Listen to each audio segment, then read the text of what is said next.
Hello and welcome to Wheel Thing TV. I'm Dave Canole. This week we're checking out the 2018 Suzuki Swift Sport.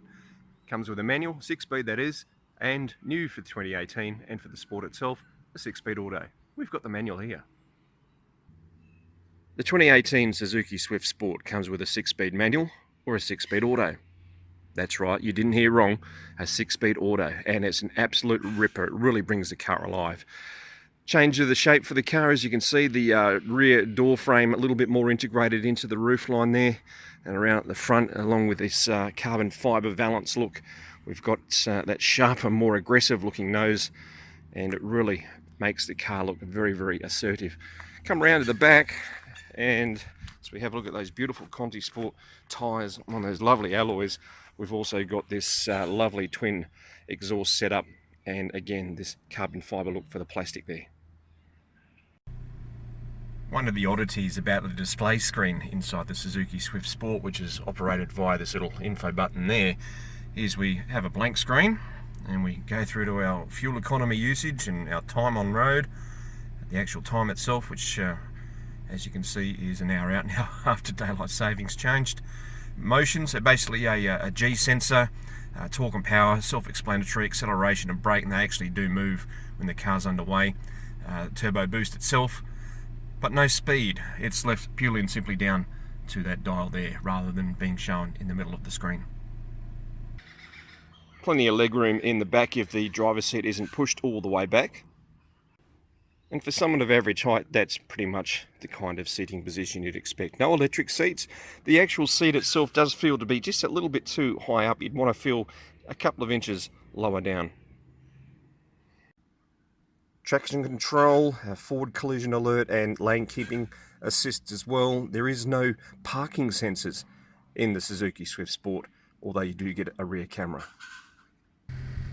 Push button start up on the driver's right, which is a sensible place to have it, and then we get this traditional looking, I say traditional looking, it's something that's become more and more common with cars nowadays to have a touchscreen embedded, and Suzuki go for a nice clean easy looking 4-quarter look.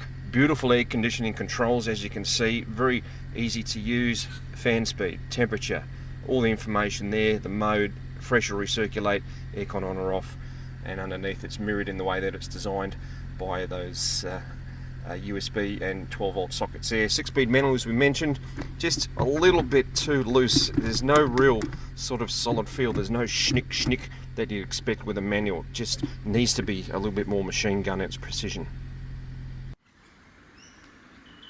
The party piece of the Suzuki Swift Sport is the 1.4 litre booster jet or turbocharged engine that it has. 103 kilowatts and just over 200 newton meters of torque, which comes on tap at around 3000 RPM, but there's enough boost underneath to make sure that the car can get up and run, especially in the mid-range when you're out on the freeway. Although there's plenty of room inside the Suzuki Swift Sport for 4 passengers, the boot space is a little bit on the small side, and well, you can't really complain because the car is only about 4 meters long. But you do manage somehow to get a reasonable amount of shopping space in there, and if you need to go further, well, you just fold down the seats. If there's one, well, criticism's a strong word, so we won't use that, but you know what I mean about the design. It's how they've brought this section out and lost that lovely smooth curve that integrated into the flanks itself. The ride quality of the manual feels just a little bit softer than the auto. The auto really crashed through on the suspension, whereas the manual is just a little bit more comfortable, if you can say that. Point and shoot steering, brakes are fantastic. As an overall driving experience, the Suzuki Swift Sport really has to be up there with one of the best for the kind of car that it is. The gearing in the 6-speed manual is ideal for the characteristics of the engine, and it's also a little bit of a downside in that at 110 kilometers an hour, the tacho is sitting exactly on 3000 RPM, so it's a little bit noisy. It feels like it's a bit thrashy, but it's not. You just kind of wonder if they could maybe change the characteristics of the engine and change that final drive ratio so it's 2500, not 3. I mean, economy's pretty good. We've been averaging just over 6 litres per 100, and the quoted figure is 6.1 litres for a combined cycle per 100 kilometres.